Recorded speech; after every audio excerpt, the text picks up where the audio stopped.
I'm Jasmine Williams, and this is Sean, a veteran in the Army. We are interviewing on April 11, 2016, in the Eastern Michigan University Library. I'm here today interviewing Sean about his life before, during, and after his wartime experiences. The interview will be recorded for educational purposes. So, hello, Sean. How are you today? Hi, I'm good. That's good to hear. Um, this interview will be about an hour long. Are you okay with that? Yes. Okay then. Thank you. Let's get this started. So, now to begin with, I would like to ask you some questions about yourself and your family. Where and when were you born? Cleveland, Ohio, 1982. If you feel comfortable, can you describe your family life? So I grew up with my mom and my brother. For most of my life, we lived in Florida when I was growing up until 6th grade. And we lived with my brother's dad. And then my mom and his dad got divorced and we moved up here. What were your parents' occupations? My mom worked at Ford on the line in the factory, and my dad worked at Ford as an engineer.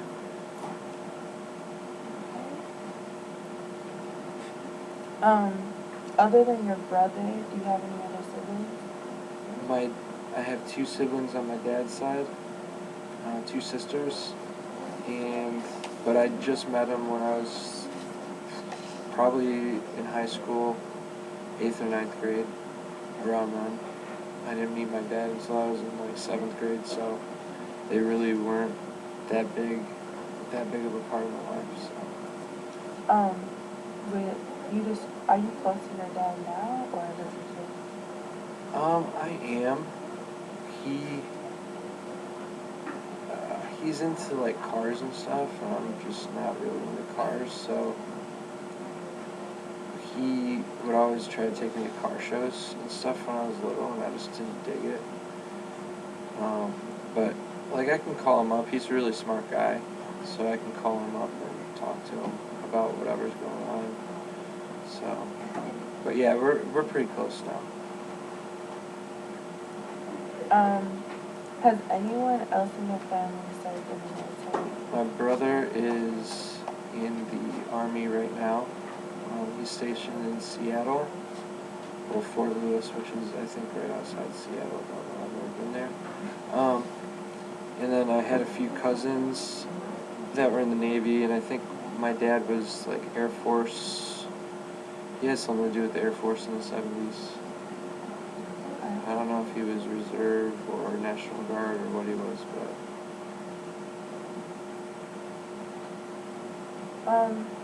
I would like to jump to your experiences in the beginning of your service. So, you were in the Army. Why did you choose to be in the Army? I had graduated high school, and I was going to community college, and I would take a semester off and work here or there, but I mean, I didn't really feel like I was doing anything important, I guess. I didn't think that I was going to get anywhere working at Rite Aid or Home Depot or anything like that, so I joined, to just get out of my hometown and get some life experience. How did you feel when you did join? I was nervous. I was a little nervous, not knowing what to expect, but I never had any, like, self-doubt, like, hey, I can't do this. I knew that I could do it, so, I mean, and I felt like I was finally ready to get out there and, start my life and be a grown-up, so. So once you joined, I would like to talk about your actual training days or the early training days. How would you describe training? So when you first they ship you down, like, okay, so the day that I was supposed to fly to basic training, I missed my flight, so I got there a little late. But anyways, I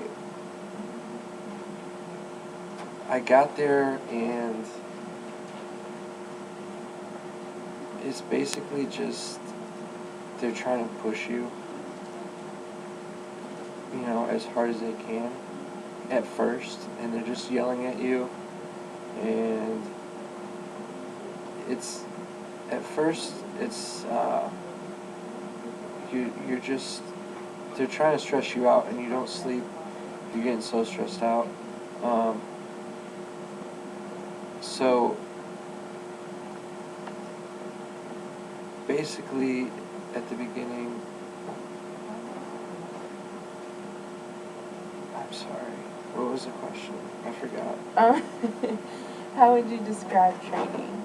Okay, so it was a pain at first, and then I got to know everybody and got to see how things worked.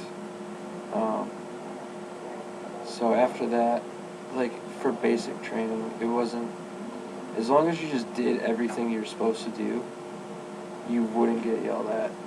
And as long as you watched out for everybody that was in your platoon, you wouldn't get yelled at.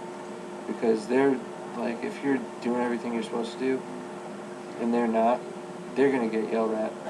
But then, you're going to get yelled at because they're messing up. Mm-hmm. So, you learn how to, like, keep an eye out for everybody. And you learn a lot, you start doing a lot of physical training. You start learning new weapon systems, first aid. And then from there you go to AIT, which is basically your job training. So I was a mechanic. I went to job training, and I mean that wasn't hard at all. I didn't really. Well, I had already been to college also, so I knew how to study and everything. So reading the book and learning about what I was supposed to be doing was pretty easy for me. But some people it was kind of tough. So I know that with what you just described, you said that they tried to stress you out or tried to stress everybody out. Did they stress you out, and how did you handle it if so? They did, but I think most of it was just like sleep. You're always tired. You're always hurting because you're doing physical activity all the time. But the way I got through it was I did everything I was supposed to do, and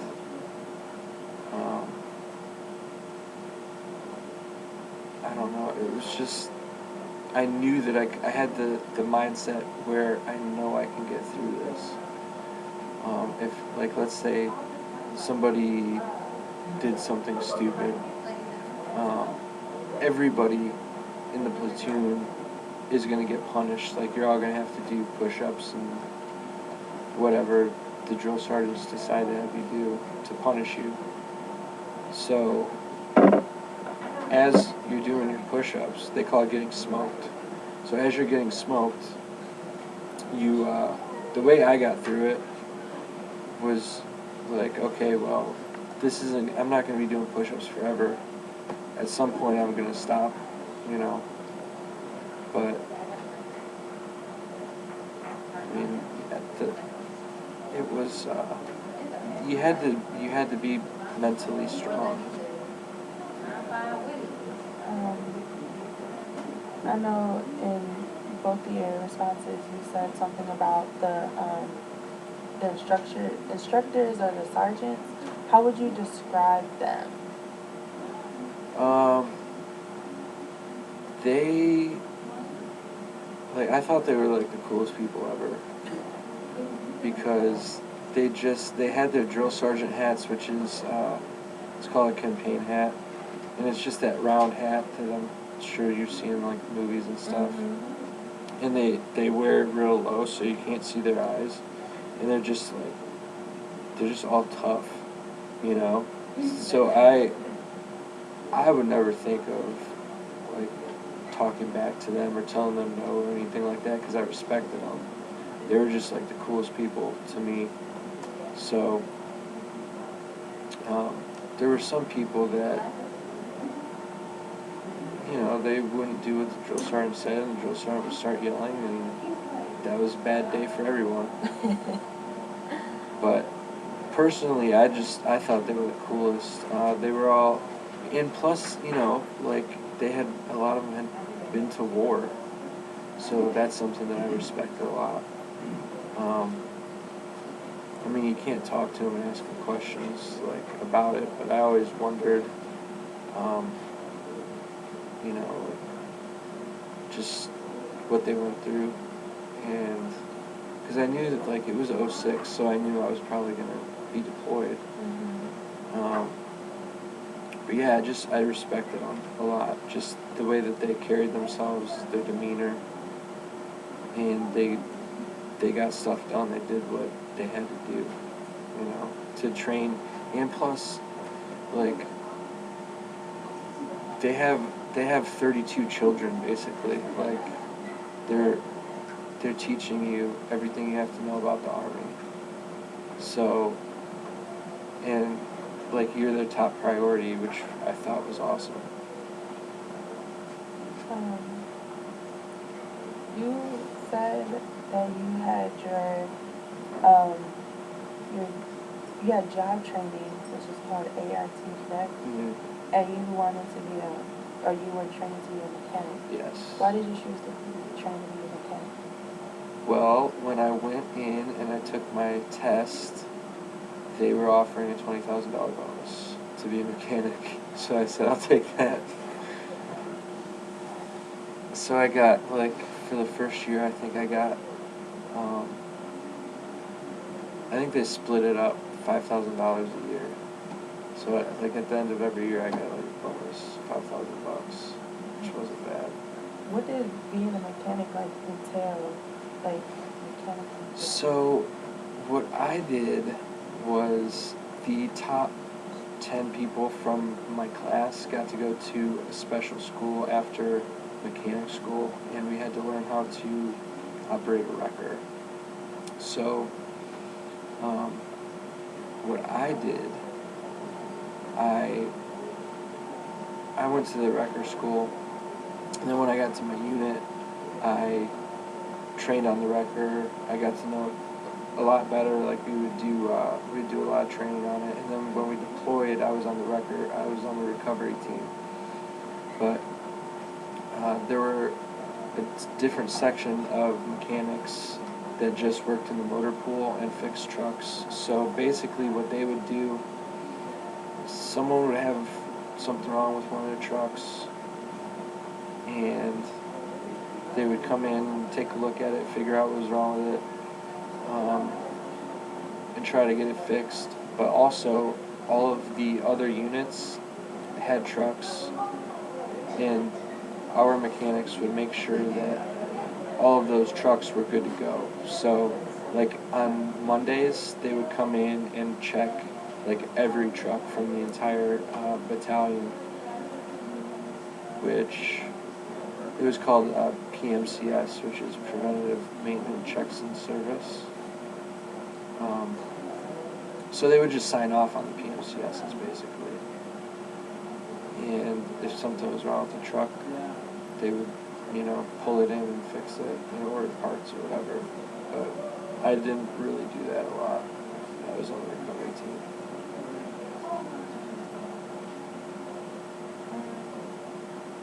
Okay, so to kind of like get in like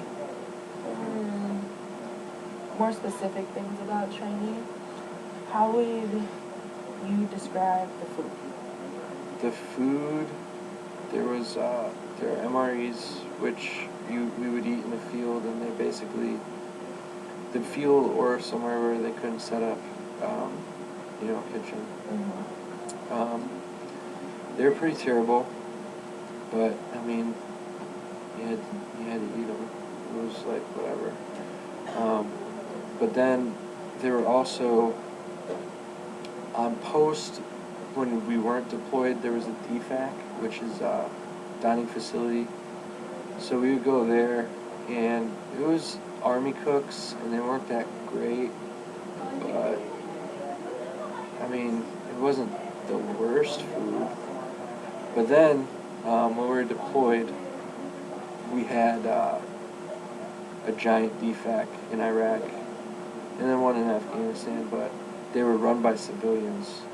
So they would hire people from like India, Sri Lanka, a lot of them are from Sri Lanka, and just countries close to that area, and they could get away with not paying them as much as they would pay an American. But that food was amazing. Like we had lobster every Friday, like seafood and surf and turf Fridays. Yeah, so if you weren't doing a lot of PT, you could get fat over there. But yeah, that was the best food in my Army career. Was deployed. When you could eat it, you couldn't eat it all the time.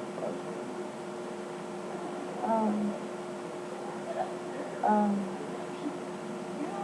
this is kind of like jumping away from this section, but I just personally want to know, how was your relationship with those civilians that like served you, or was there like any relationship really? Okay, so there were a lot of people from like countries that I've never met anyone from. So a lot of them I would see every day, and I would talk to them and just be like, "Hey, how you doing, man?" And they couldn't speak English that well, but they could say enough. So there was this one guy in particular that I remember. He worked. There was a stand where they served spaghetti and like meatballs on Wednesdays, and then but every other day of the week it was something different. Like Tuesdays it was a taco stand, but this guy worked there, and so one day I was with my friend Justin, and it was spaghetti day, and we're like, "Hey, what's up, man? How you doing?" And he's like, "Good, good. What do you want?" And we're like, let's get some spaghetti." And we picked out what we wanted. He's like, "Do you want sauce and balls? Like, for the meatballs?" And we're like, yes, sauce and balls. So that guy's name was Sauce and Balls for the rest of our deployment. I don't know. It was just something. And then there was another guy, like, they weren't allowed to, we had fried eggs, like sunny side up, but they had to break the yolk because you could get sick from it, I guess, was their reasoning. So there was another guy that I would always try to ask him to not break the yolk. I'm like, "Don't break the yolk, man." And he's like, "No, I have to." But obviously it wasn't like that. There was an accent. So every time I would go up to get my eggs, I'd be like, "No chop chop. No chop chop today." And he's like, "Oh, yes, sir, chop chop." So that guy's name was No Chop Chop. So, I don't know. Yeah, we were bored. We were there for 15 months, That's so funny. Yeah, I just wanted to know, because, yeah. Like, I would talk to them about their countries. It was nice meeting people, from other countries and stuff. And it was fun. And we were super bored, so they ended up getting some nicknames. Nicknames? So kind of like to further on that, you said that you were like bored a lot and, had to talk to, certain, the civilians and whatnot. Going back to training, how would you describe your social life? I got along with pretty much everyone. except for my bunkmate, whose name was Veter, and he was just always like doing something wrong. So everyone would kind of get on this kid. It was constructive to try to help him get better at what he was doing, but he was, to me, he was really annoying, and he lived like on the bunk above me, so I had to deal with him every day. But I made it like a group of friends that, like, back then I went to church a lot, and plus Sundays you go to church and get away from training for a little while, so I made a group of friends and we went to church every Sunday. But yeah, I mean, there wasn't really, there was a lot of time to get to know people, but then there wasn't, you know what I mean? Mm-hmm. So, because you're always doing something, and when you're done doing whatever you're doing, you kind of just want to chill. So, there were a few people I got to know, but I mean, they weren't, I don't know, I wasn't really close to a lot of them. Did you ever get homesick? Yeah, I did. I wrote letters to my mom all the time. And I mean, that was like the best day was mail day. I mean, every day was mail day, but the best day or the best time to was when you got mail, because you could read your letters and just be reminded of what everybody's doing at home. And so I just really, when I would read my letters, I was like, I'm not really missing that much. Nothing really great's going on. So. And I'm finally in this section. I want to ask about the physical exercises. And how did you adapt to the physical regimen? Well, when I first got there, I was a heavy smoker. So the PT test that we had to do, PT's physical training, PT test was 2-mile run, and then you had to do a certain number of push-ups and a certain number of sit-ups. And you got 2 minutes to do push-ups and another 2 minutes to do sit-ups. So my first run, like, I thought I was gonna die. 2 miles, and I was coughing up a lung. It was terrible. But then, I mean, they know that. They know that not everybody's coming in there. Not everybody's Usain Bolt. So they kind of work with you. I mean, they yell at you, but it's motivation. So, I mean, as soon as I got into the groove of things, it started being easier. But I mean, I still won't do push-ups to this day. I will do them, but I associate them with punishment because we had to do push-ups all the time. So, like, I don't know, I'm just trying to stay away from push-up. I want to do push-ups, but it's just like, I just think I'm in trouble or something. So. Okay, so I would like to know about your time in the war. So, some of these questions are hard to answer. You don't have to. So, earlier you said that you were deployed. So, what war did you serve? I was in Iraq for 15 months, and I was in Afghanistan for a year.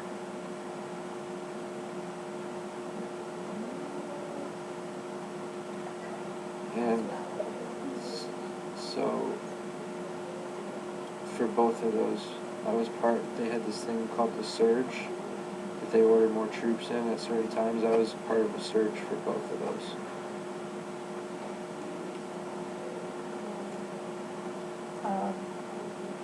So you were, how did you feel when you were deployed or part of the surge? So I was like super scared. But everybody in my unit, well, most of the guys had already been deployed and everything. But my unit was mostly mechanics, and for vehicles and for just other equipment. But my section, the recovery section, we were going to be going outside the wire all the time. So we were going to be going on missions. Most of the other guys in my unit, my company, weren't really going to do that. So it was hard to get a sense of like how everything was, because not many people in my company had been outside the wire a whole bunch. So when I got there, I was super scared. Like my first mission, I was terrified. But after a while, it's just, it's every day. So it was just another thing I had to wake up and do. Can you tell me about some of your most memorable experiences at work? Or if that's a good word to use, I don't know, but good memories of it. Good memories? Or not so good memories. Anything that's a just memory. Experiences that stick out? Yeah. So my good memories, I lived with this guy. We had these, they're basically shipping containers turned into houses. So we had electricity, and we had a satellite that got the Armed Forces network, which we got like 6 channels, but it was fine, So living with him, we were really close. We got to be really close, and I mean, I'm not as close with him anymore, but I went down to visit him. He lives in Texas, so we are still friends outside of the Army. But we had a different schedule.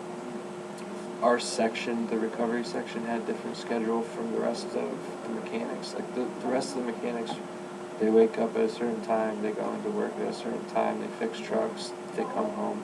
So it's like a regular job. But for us, we had missions like every couple days, so our schedule was different. So we would stay up, and I had a Wii, and we would play Guitar Hero a lot. We would have, I guess you could call them parties, but we would have a bunch of the guys in our section. We would all play spades every night. Not every night, but you know what I mean. And then we would go to, there was a pool, because we took over an Iraqi air base, and we turned it into our own base, But there was a pool, so when we weren't on mission and we were on recovery time, when we were on downtime, we would go to the pool.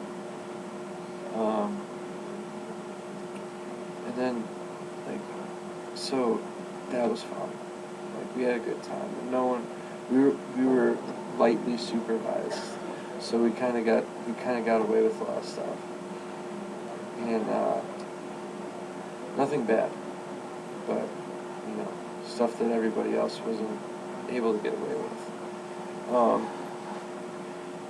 And then I guess some of the memorable kind of negative things. We would get rocketed, we would get mortar attacks all the time. So the first time scared the crap out of me.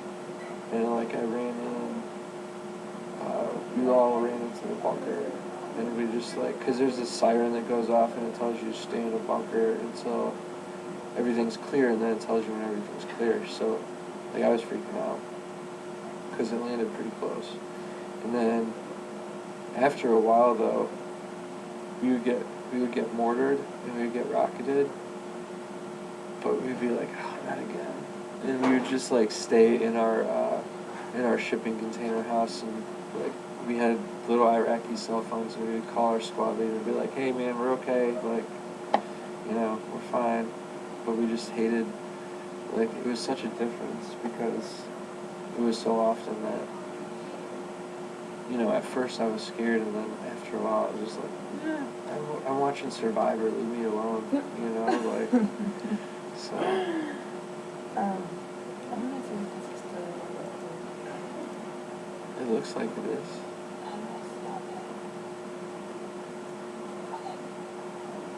Sorry. Okay. So I know that you talked about, the bad incidents. Were there any certain things that you did for good luck, or like superstitious type things at your unit, or I guess, oh, yeah, there is. Okay, so my squad leader was my truck partner for a lot of the deployment, and there were these little energy drinks that they handed out at the DFAC called Rippets, and they were tiny. They were like 8 ounces or something like that. They weren't the size of like a monster. But before every mission, we would shotgun a Ripet. Like we would stab it with a screwdriver, and then we would drink it like we were shotgunning a beer. And then,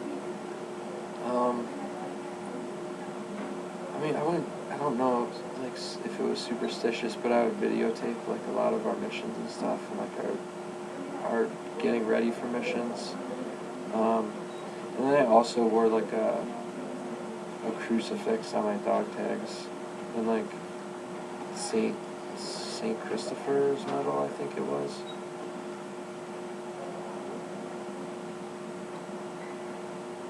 You said on your dog tag? Yeah.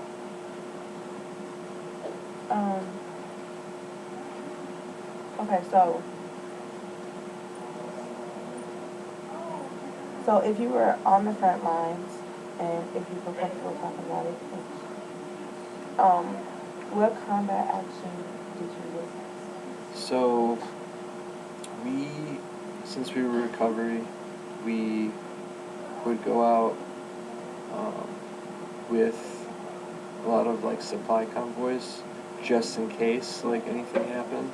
We would be there to like hook up the truck and get it out of there.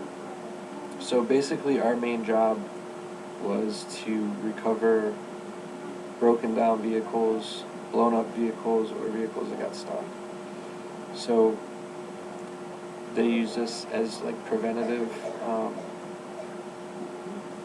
just we were out there just in case. And they also used us if people got blown up. We would have to go pick up the truck and bring it back to the base. So there were just a few times where my convoys got hit by IEDs. Not my truck personally, but other trucks. And luckily, no one got hurt. They weren't too bad. And then we got shot at quite a few times. But mostly it was just like random people firing at us from like a huge building. Mm-hmm. So it's not like we could shoot back because we didn't really know where it was coming from. So luckily for me, like I never got blown up or shot at. Like my truck never got hit, but our convoys did a lot. And then probably the most that I ever saw was when trucks would get blown up. We would have to go pick them up, and it wasn't fun, so there'd be a lot of sometimes like people would die in the trucks, so it wasn't fun, so.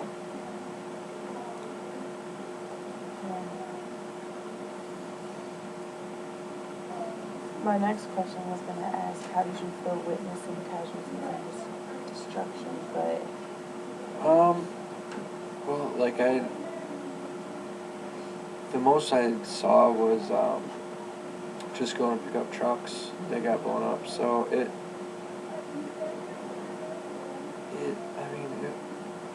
I didn't really think about it.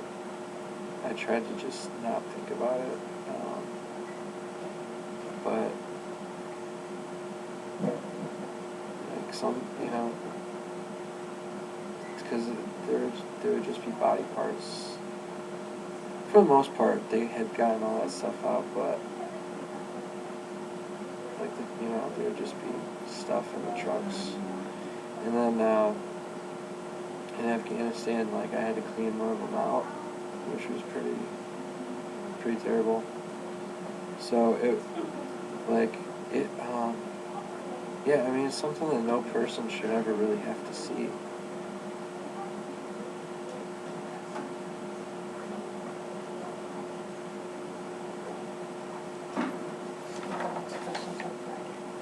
Okay, there. What kind of friendships have you made while serving? Like most of the guys that I served with, they are. I mean, since they're like everybody lives in a different area of the country, so it's hard to keep in touch with all of them. Facebook is great for that. So I talk to some of them on Facebook, but they're my closest friends. You know, if I need anything from one of them, or if I was in whatever state they live in, I know that I could always call them up and just be like, hey man, what's up? Like, let's go do something. So one of the things that when I got out of the Army, it was hard for me to make friends just because if you're in a war zone with somebody, you automatically have to trust that person. You know what I mean? So it's hard to make civilian friends. I mean, not really. I think for me, it's more of like a trust issue. You know what I mean? But yeah, I mean, they're my best friends, and I don't know. I just wish that they lived closer. I could understand you saying like it's hard to make friends because you and those people been through things together that you can't really go through with a civilian. So, how you said that, you know, you've been through things with them and you've experienced things together. How did they help you while serving these friends? I mean, we were all there for each other. Like, if anyone was going through something rough, you know, we were all there because we were in this like kind of crappy situation. So it's just a thing. I mean, that we did. We made sure that if anyone was having a rough time, we were there for them.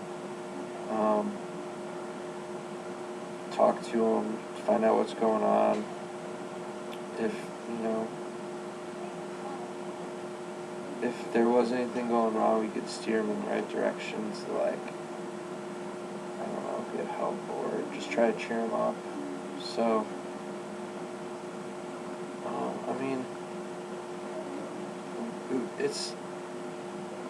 there's just so much like that everyone did for each other that a lot of them were just little things like, hey man, want to go to chow? Okay, let's go eat together. Let's go talk. Let's go watch if they're showing, you know, a football game on in the DFAC, let's go watch the football game. So it was just, and we were all going through a rough time, so, you know. Do you recall any humorous or positive events with your friends? Yes. Most of the time it was humorous. Like, are you talking deployed or just whenever? Because I got stories. Like, how much time you got? We got like 20 minutes. But let's just do both because they're good stories. So. Okay, so,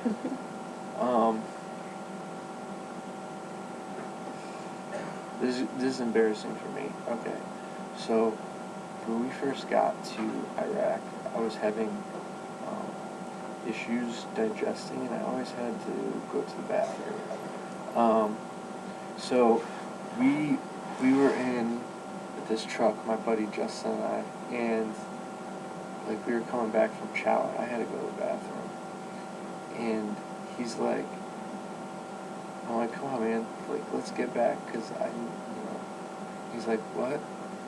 You have to go to the bathroom, and he started driving slower, And then he started driving like around the place, and like I was just, you know, holding it in. It was very uncomfortable, but it was just dumb stuff like that. Like we would mess with each other a lot. My friend, we had a PX, which was like a little shop, and we could go buy stuff there. And there was like posters that you could put up in your thing, and we bought him like these baby like puppies and kittens, these posters, and like we put them up. And then he got back from work, and we're like, hey, we got you something. So it was just like dumb stuff like that. We would mess with each other, you know. So that was hilarious. And then that was my Iraq deployment. My Afghanistan deployment, there wasn't much fun going on there. But then, like when we were at Fort Drum, which is where I was stationed in New York, I would get a bunch of guys in the barracks, and we would all go to Syracuse, which was like an hour away, and we would just have like really fun nights and get in not too much trouble, but a little bit of trouble. I took one of my friends to New York City, and there are a lot of funny stories, but I'm not going to get into them because it's, I don't know, it's just kind of embarrassing. But yeah, I mean, we were there, you know, we were friends, we were all friends, we just had a good time, and then you're in such like a crappy like situation that, you know, you do anything humorous to try to get your mind off of that, you know, so. Did you stay in contact, or how did you stay, if you did stay in contact with family, did you stay in contact with your family? Yeah, in Iraq,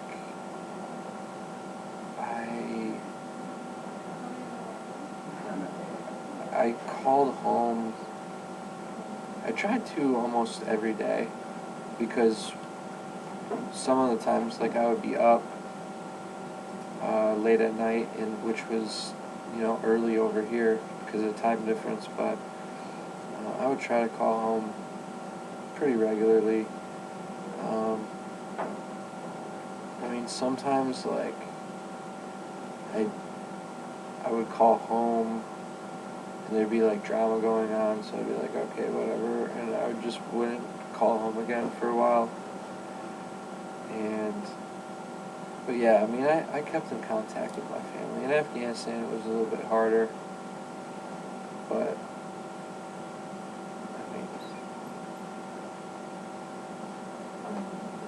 How did it feel with them, or was it hard to not have them around? no, not really. Did you receive any medals? Yeah, I have, like, there's a medal card called the Army Commendation Medal. I have one of those. I have 2 Army Achievement Medals, and then I've got a bunch of other, like, deployment medals. Like, they give you the Operation Iraqi Freedom Medal. There's, like, a Operation Enduring Freedom Medal. I really don't know all of them off the top of my head. I'd have to look, but I've got quite a few.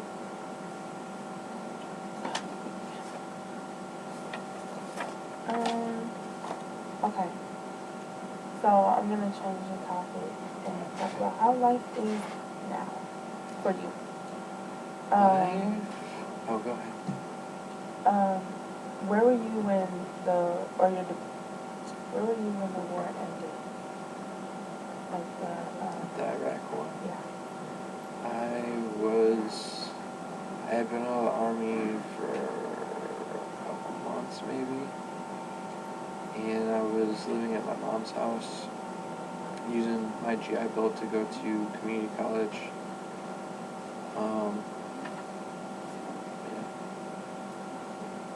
How did you feel when you had to? Well,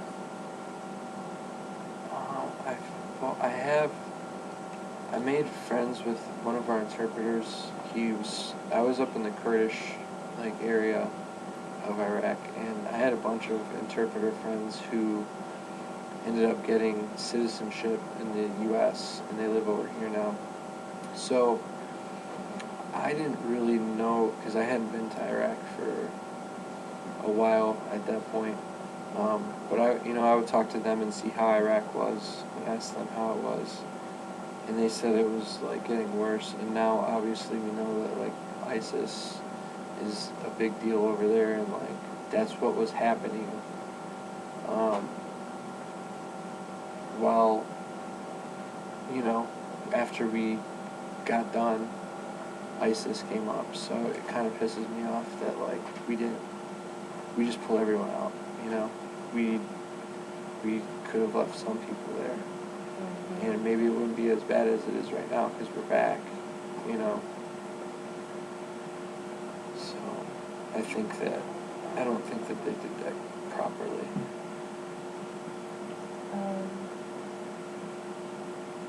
When you returned home, how were you received by your family and your community?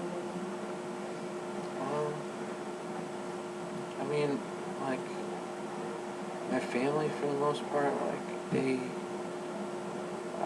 was okay with them. I kind of wanted to be to myself a lot, so I didn't really interact with them a lot. But I think that they understood, hey, let's just give them some space or whatever. Community, it was nice having the VA and people there to try to help me get back into society, I guess. So there are a lot of programs set up.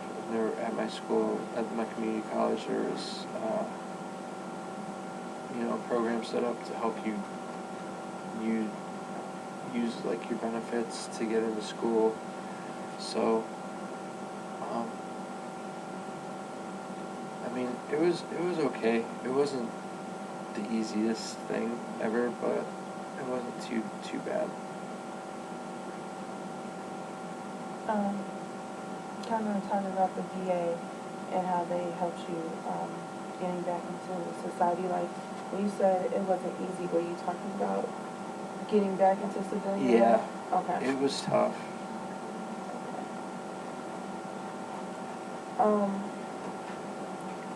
Now that you're done and out of the military, I'm gonna ask jobs, schools, hobbies, etc. So, where do you work?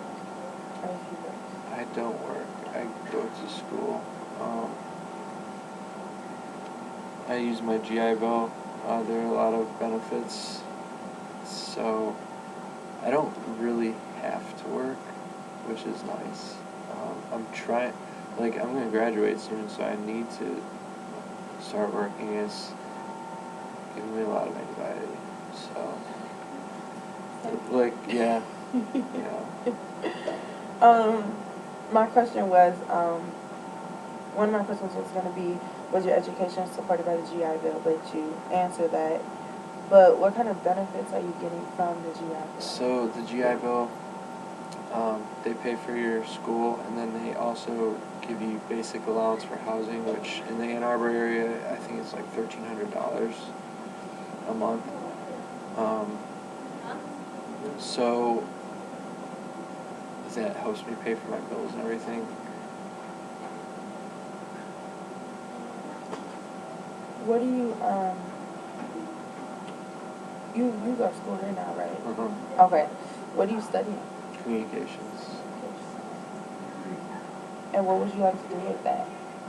If since you're going to the workforce soon. I have no idea. I don't know what I want to do when I grow up.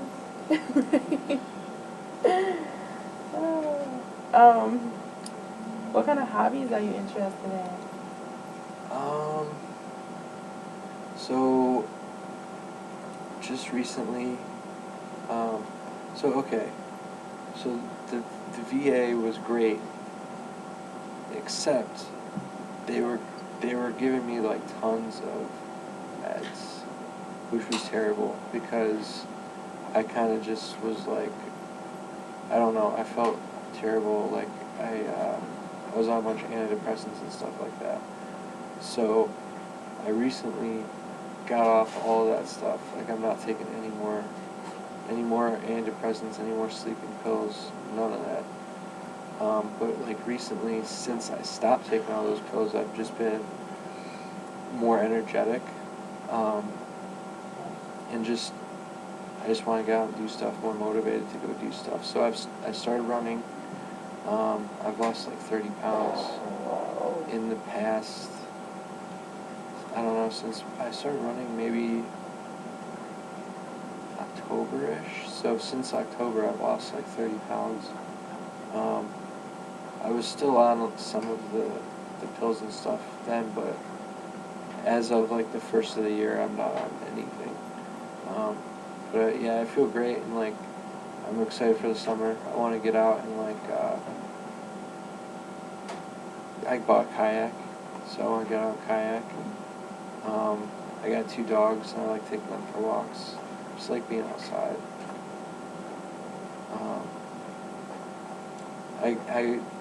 My girlfriend and I are starting a garden. We live in an apartment, so it's kind of tough, but we got like a gardener thingy, and I've got little peppers growing in like Dixie cups, so I'm pretty excited for them. So as soon as the weather gets nice, I can plant them outside. But yeah, I mean, just stuff like that. I like to keep myself busy. I like to be outside now. I didn't used to, but you know, like since I'm off all those drugs and stuff, like I just feel a lot better. That's You know? really good. Yeah. How's your social life now? I mean, like I hang out with my girlfriend a lot. But and then one of my army buddies moved up here, so I hang out with him quite a bit. But I mean, other than that, it's still tough for me to like meet people. You know what I mean? Mm-hmm. And just like, oh yeah, this person's alright, or I don't know, man. It's tough for me.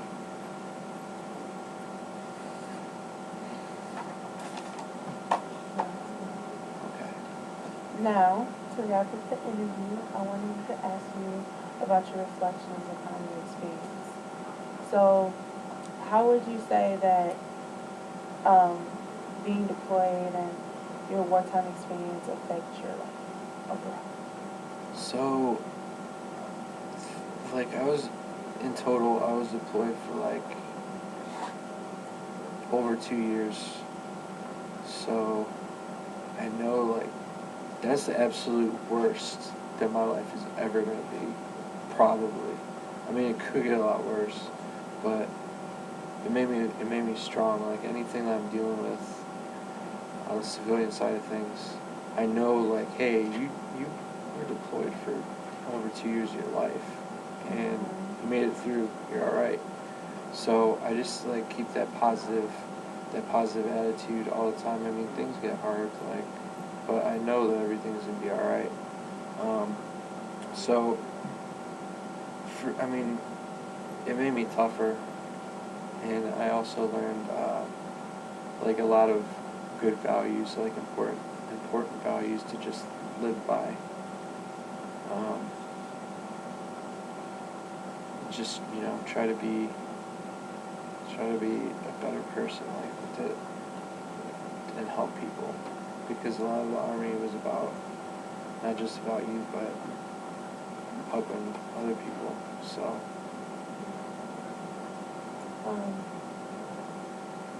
How was your military service? Take it back. How did your military service impact your feelings about the military in general? So I guess the only feelings I really had about it before I joined were what I saw in movies. So I just thought that like everybody in the army was badass, like all, they're just killing people all the time, like fighting bad guys, and that's what the military is. But after being in it, I know that a lot of it is just like really dumb stuff, like all right, well, we don't have anything to do today, so we're gonna just clean. But we cleaned 2 days ago. Yeah, we're gonna clean today. So a lot of it is like not glamorous. Yeah, so.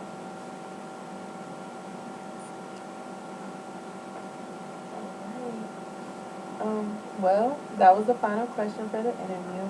Is there anything you feel like we haven't discussed? No. All right. It was very interesting to hear your story, and I'm honored that you took the time to interview with me and tell me your story. Thank you. Thank you.